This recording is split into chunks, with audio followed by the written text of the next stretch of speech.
You're watching Nightline. I'm Anita Woo. The top stories. Local governments given 2 weeks to identify roads to be reopened to ease traffic. And students as well as teachers can wear sports attire to school, says Education Ministry.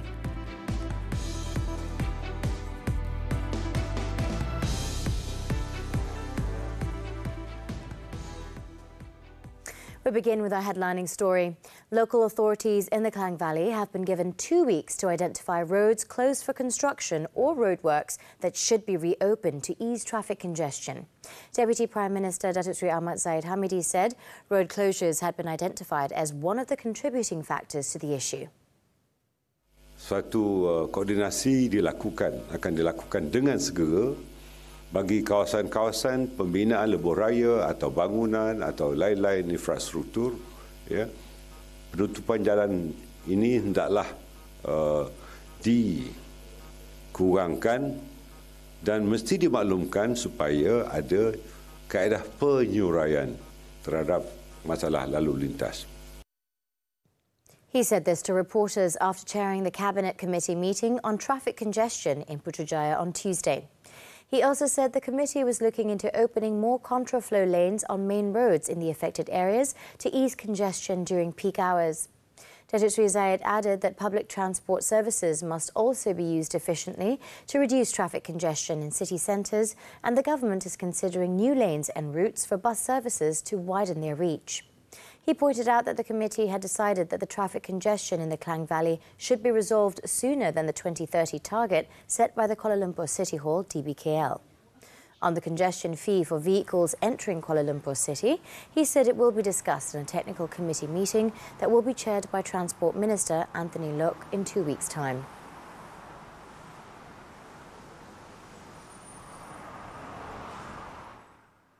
Students and teachers have been granted special permission to wear appropriate sports attire to school to keep cool during the current hot spell. The relaxation was given in a circular issued by the Education Ministry. According to the Ministry, the relaxation of the school dress code is to ensure the students' physical health and well-being are not affected by the sweltering heat. The statement added that the special permission would not burden students and parents, as everyone has their own sports attire. The Ministry also said that it prioritises the welfare, health and safety of students, teachers and support service members when facing the prolonged hot and dry weather, which can lead to several health issues such as hypothermia, heat stroke and dehydration. The statement also advised teachers and members of the school administration to remind headmasters and principals to continuously monitor the weather to ensure immediate action can be taken to safeguard the health of students, teachers and staff. Meanwhile, Police Education Director Naharuddin Othman said all students at 104 schools in the state will be allowed to wear sports attire in line with a circular issued by the ministry. He also said headmasters and principals were also given the authority to decide accordingly in dealing with the hot spell to ensure the comfort of students at their respective schools. This includes limiting activities outside the classrooms, depending on the latest weather condition. School administrators were also urged to inform parents and to remind them to provide water for their children to bring to school so that they can stay hydrated. Elsewhere in Perak, students at Sekolah Kebangsaan Sri Iskandar have started wearing sports attire to school to beat the heat during this current hot spell. The special permission to ensure the comfort of students and smooth learning processes in classrooms came into effect on Tuesday and will end once the weather condition has returned to normal. Setiap hari kita perlu merujuk kepada aplikasi yang disediakan oleh Malaysia untuk tengok suhu tu. Jadi kita perlu tengok di situ, dia ada fasa dia lah. Kalau fasa di bawah 35, maksudnya dia normal. 35 ke atas baru dia pergi kepada fasa 1, fasa 2 dan fasa 3. So keadaan tu bergantung kepada keadaan cuaca lah. Parents are also continuously reminded to monitor their children's movements and activities, as well as to bring enough water to school. The water supply and the school canteen, as well as dormitories, are also monitored regularly to avoid any untoward incidents. Meanwhile, the Education Ministry has no plans to implement online classes or home-based teaching and learning (PDPR) sessions if schools are temporarily closed due to the current hot weather. Deputy Education Director General for Policy and Curriculum Sector, Dr. Ahmad Rafi Sheikh Qasim, said if there's any temporary closure, the school days may need to be replaced. According to Dr. Ahmad Rafi, the appropriate replacement days for the affected schools would be suggested by the respective state education directors. Based on the ministry's guidelines, school administrators would be allowed to cease classes if temperatures exceed 37 degrees Celsius for 3 consecutive days. However, Dr. Ahmad Rafi said so far the ministry has yet to receive any report about heat-related issues from schools after classes resumed on Tuesday following the Hari Raya Aidilfitri break. He also said that the ministry did not have a predetermined duration for school closures as they would depend on the daily weather reports. For now, the ministry's recommendation is that schools monitor the health of students and teachers. Parents are also advised to provide their children with water and remind them to stay hydrated. Schools should also avoid outdoor activities during this extreme hot weather. Some parts of the country are currently experiencing a heat wave, with the Malaysian Meteorological Department issuing a Level 1 heat wave alert for the Padang Terap district in Kedah and Jempol in Negeri Sembilan on Monday. In other news, the Johor Health Department has confirmed that the 12-year-old boy who died on Monday was due to septic shock secondary to meningoencephalitis and not heat stroke. Johor Health Director Dr. Mohtar Pungut Alias Ahmad said the child was admitted to the ward due to convulsions after a high fever the day before and had symptoms of coughing for 3 days. Dr. Mohtar also requests the cooperation of all parties not to make any speculations which may cause confusion to the public. The boy's father, 42-year-old Shahrul Azmi Muhammad Heka, said his second son, Ariel Sharan Shahrul, aged 12, was confirmed dead by doctors at 7 a.m. on Monday. He said his son, the second of 4 siblings, showed symptoms of having fever without sweating, muscle cramps, vomiting, constant urination and passing motion at around 10 p.m. on Sunday night. He said the doctor explained that his son had symptoms of heat stroke, which had affected his kidneys and that he had brain inflammation. Buletin Pakatan Harapan and Barisan Nasional have agreed not to contest against each other in the upcoming state election. Chief Minister Chow Kon Yeow, who is also State PH Chairman, said the consensus was reached during a historic meeting, the first of its kind between the representatives of both coalitions on Monday. Speaking to reporters at his office in Komta on Tuesday, Chow said negotiations between the two coalitions focused solely on the 15 Malay majority seats, with several agreements achieved. Both parties also agreed to ensure a huge victory for PH and BN in the polls and maintained the principle that all seats would go to the respective incumbent parties. Kedua-dua pihak setuju untuk melihat kriteria-kriteria yang lain daripada prinsip yang saya katakan tadi, apabila perlu, apabila keadaan ataupun kerusi-kerusi berkenaan perlu melihat selain dari kriteria atau prinsip yang ditentukan itu. He added that the discussions between PH and BN regarding the state polls are still ongoing and a second meeting would be held as soon as possible. Other than Chow, those who were present during Monday's discussions included State DAP Secretary Lim Ho Ying representing PH, whereas BN was represented by State UMNO Chairman Datuk Musa Sheikh Fazeh, his deputy Datuk Dr. Sheikh Hussein Maidin, as well as National UMNO Election Department Chairman Datuk Sri Rizal Merikan Naina Merikan. The Health Ministry, MOH, is hoping that the Health White Paper, which is deemed the beginning of the journey to achieve a more sustainable and competitive Malaysian health system, will get full support from the government and all levels of society. Health Director General Datuk Dr. Muhammad Razi Abu Hassan said the Health White Paper is expected to be tabled at Parliament in June. Kita tahu bahawa banyak masalah yang kita hadapi sekarang, kesesakan di kecemasan, kesesakan di pusat-pusat kita punya kesihatan dan sebagainya, maka kita hendak menangani isu ini tersebut. Dan yang keduanya ialah untuk mengubah konsep, yang mana kita hendak mengubah konsep masyarakat kepada lebih ke arah daripada sick care to the wellness, ke arah lebih kepada strategi prevention. He said this to the media after attending the Health White Paper Town Hall session for the Northern Zone in Pulau Pinang on Tuesday. Datuk Dr. Muhammad also said the Health White Paper will focus on healthcare financing constraints. This is due to a significant increase in the demand for healthcare services and the escalating costs of healthcare, which have also posed a threat to the sustainability of healthcare funding. The shortage of sugar supply in the East Coast, caused by the temporary closure of MSM Malaysia Holdings Berhad's sugar mills in Johor and Perai Pulau Pinang, has been restored. Domestic Trade and Cost of Living Minister Datuk Seri Salahuddin Ayub said the factories were temporarily closed for Aidilfitri, but they had resumed operations on April 25th. Speaking at a media conference, Datuk Seri Salahuddin said the ministry was now working closely with two local sugar manufacturers, namely MSM Malaysia and Central Sugars Refinery Sendirian Berhad, to address the supply shortage.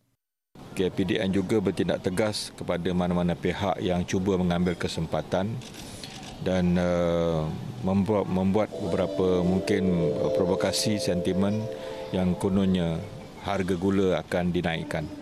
Based on media reports, residents in Kelantan claimed there was a sugar shortage in the state since April 22nd, the 1st of Shawwal. On May 1st, Kelantan KPDN Director Azman Ismail said they had distributed 250,000 kilograms of sugar to several supermarkets in the state.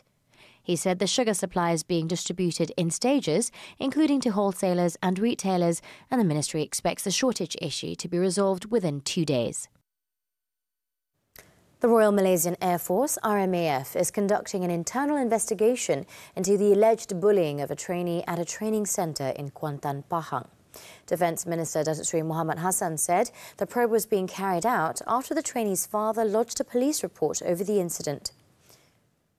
Kesihatan dalaman juga sedang diadakan untuk kita pastikan kes ini disiasat dengan teliti dan tindakan akan diambil kepada mereka-mereka yang jika didapati salah dari segi tata tertib yang ada SOP setiap anggota yang duduk dalam latihan tersebut, insyaAllah. Datuk Seri Muhammad said this to the media at the Defence Ministry and Kementah Camp Aidilfitri Open House in Kuala Lumpur on Tuesday. In the meantime, the Defence Ministry in a statement said the RMAF has given its full cooperation to the police in its probe into the alleged bullying case. The ministry also stressed that severe action in accordance with existing laws and regulations will be taken against any officer or personnel found to be involved and guilty.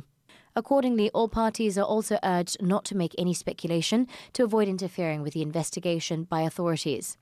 Earlier, a post went viral on social media in which a woman claimed that her younger brother had been a victim of bullying at an Air Force training centre. In the post, she claimed that her brother was physically and emotionally assaulted, which left him traumatised and frightened. 6 individuals, including 2 women, were arrested last week around Ampang and Kajang after they were believed to be involved in the murder of a health clinic chain owner whose body was found inside a luggage bag in Hulu Langat. Selangor Police Chief Datuk Hussein Omar Khan said the suspects were aged between 22 and 40. The police also seized 12 mobile phones, including one belonging to the victim. Datuk Hussein said based on preliminary investigations, it was found that the 41-year-old male victim was driving to meet the main suspect, a man in his late 30s who was a contractor at a restaurant in Semenyih at about 11 a.m. on April 26th. Menurut pengadu, selepas kejadian pada hari yang sama, mangsa ada mengantar satu pesanan rentas melalui telefon bimbit mangsa menyatakan masih berjumpa dengan rakan perniagaan dan minta supaya pengadu masukkan wang syarikat wang mangsa ke dalam satu akaun syarikat yang tidak dikenali berjumlah 228,000. The accountant of the victim's company also received the SMS and was ordered to do a similar act. However, he did not do as asked as he felt something was amiss before the victim's mobile phone failed to be contacted. Police had received a report regarding the incident from the victim's 36-year-old housemate and a member of the victim's family. Based on evidence, the main suspect confessed to planning and killing the victim before his body was dumped in a ravine in Hulu Langat, and the post-mortem revealed that the cause of death was due to strangulation. Dato' Hussein said the victim and the main suspect had known each other for the past year after renovating the victim's clinic and house. The motive behind the incident was to get the victim's money, as the suspect was believed to have financial problems paying lawyers for drug-related cases. He said the suspect also managed to get 20,000 ringgit from the victim. The case, which was initially investigated according to Section 385 of the Penal Code, was reclassified as a murder case and investigated according to Section 302 of the Penal Code. The two Taiwanese men wanted in their home country who were arrested at Kuala Lumpur International Airport, KLIA, last month were not involved in any crimes in Malaysia. Inspector General of Police Tan Sri Aqil Sani Abdullah Sani said the men were believed to have only committed crimes in Taiwan. Mereka melarikan diri. Mereka sedang berusaha melarikan diri daripada pihak berkuasa Taiwan untuk melepaskan diri. Jadi mereka apparently memilih KLIA sebagai destinasi setakatnya kita dapat maklumat yang kita terima.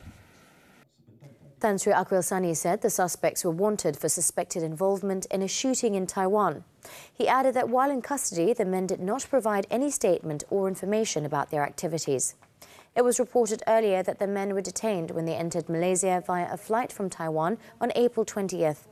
The suspects were held after an arrest warrant was issued by Taiwanese authorities and their passports have been cancelled.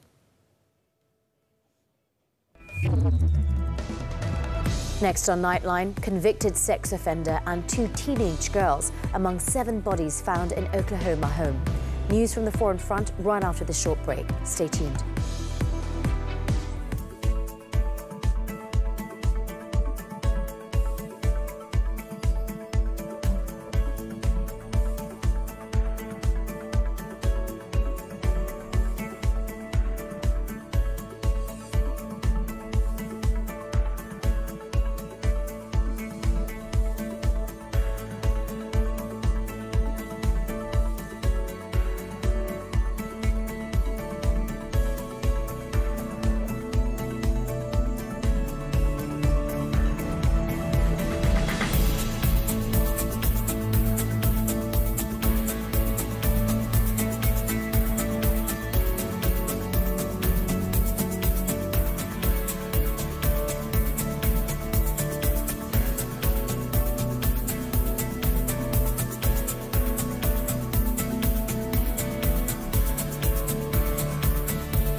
King Charles III arrived at Westminster on Tuesday for a celebratory reception ahead of his coronation this weekend. The arrival of the sovereign was marked by a rendition of the national anthem sung in unison by, among others, British Prime Minister Rishi Sunak and the leader of the opposition, Sir Keir Starmer. The monarch later joined a pre-coronation reception attended by some 800 members of the Houses of Parliament. During the high-profile event, the King had the chance to meet groups of representatives from both houses with shared interests in agriculture, business and communities, among other issues. King Charles, who acceded to the throne on the death of his mother last year, is set to be crowned on Saturday. Over in the US, the bodies of 7 people, including 2 missing teens and a convicted sex offender, were found Monday afternoon on a property near the small Oklahoma city of Henrietta. Okmulgee County Sheriff Eddie Rice said the corpses, believed to be 14-year-old Ivy Webster and 16-year-old Brittany Brewer, were found when officers searched the property where the sex offender Jesse McFadden lived. He added that the other bodies likely included McFadden and members of his family, cautioning that none of the victims had yet been formally identified by the county medical examiner. An Amber Alert earlier Monday saying... excuse me.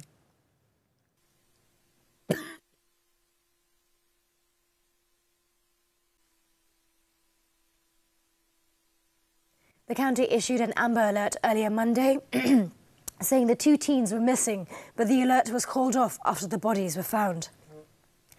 Officials in the meantime said no suspect is on the loose or being sought.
you feel, it gives you that little buzz. I can't.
Airport. The 6 suspects detained include 2 cargo company workers. According to Selangor Police Chief Datuk Hussein Omar Khan, 2 men are believed to have broken into the warehouse at about 4:30 a.m. on April 21st. Based on CCTV footage, police believe the men stole 8 boxes of chips meant for export to Taiwan to be used in the manufacture of mobile phones and televisions. However, they were forced to hold on to them as the items were not easy to sell in the market. It was understood that investigations led to several raids at KLIA, Sungai Pelek and Nilai between April 26th and 28th. 4 of them have confessed to the crime, and all suspects are now being investigated under Section 380 of the Penal Code for theft in a dwelling.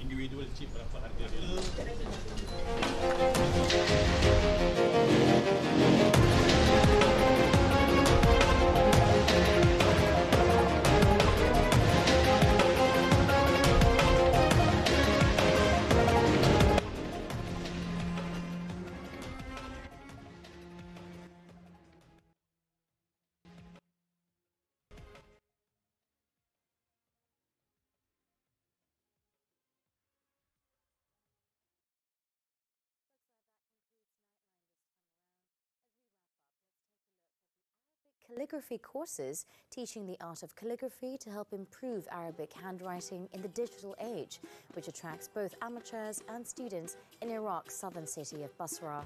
With that, I'm Anita Woo. Thank you for tuning in and have a great week ahead.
الحمد لله رب العالمين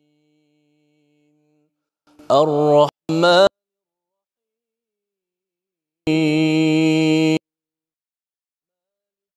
يوم الدين